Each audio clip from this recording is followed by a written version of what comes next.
Kami mau dekat sampai sudah di tempat destinasi di Lalit. Di Lalit ya.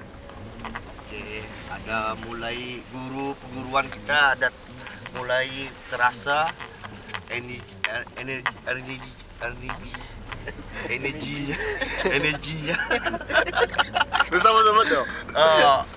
Aura-auranya sudah terasa. Ini tadi menuju tempatnya nek. Di mana tukang travel membawa. Hati-hati sudah. Ini di bukit. Hujan masih renyai-renyai, masih licin jalan raya. Oke.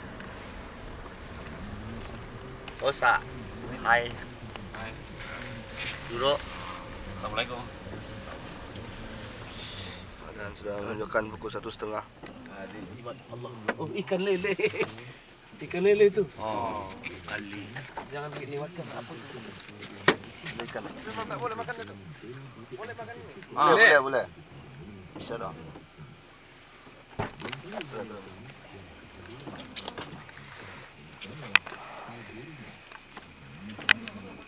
Foto, Pak.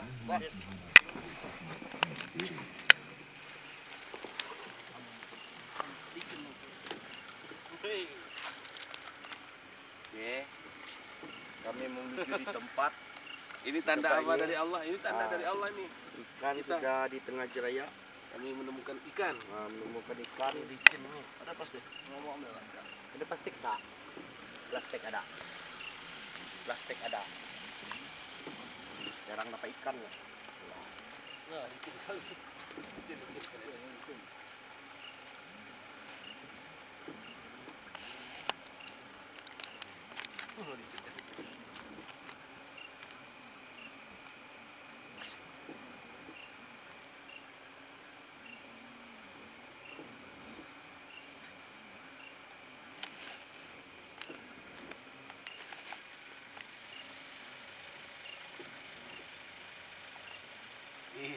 Lele menghadang perjalanan kami. Tidak tahu apa tanda ini. Ada lele. Assalamualaikum lele.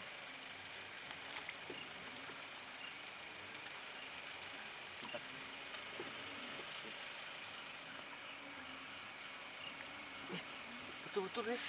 Terkunci dia ya. Hah? Terkunci lelenya. Allahumma sholli ala sayyidina. Allahumma sholli. Terkunci lelenya. Tengok kan?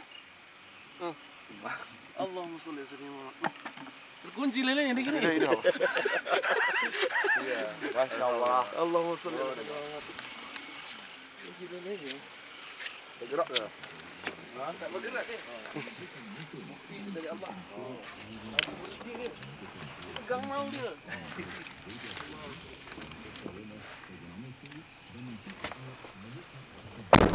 Tak bergerak terus? Dia bergerak. Dekat. Licin loh. Licin tapi tak bergerak. Bergerak. Esok.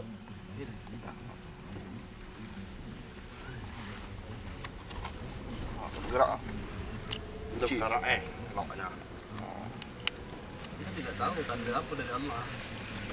Ada lele. Keluar dari ini ya. Jeraya. Hutan. Menemukan lele. Ikan apa di sini namanya? Kali. Oh, keli. Sama lah kampung, keli.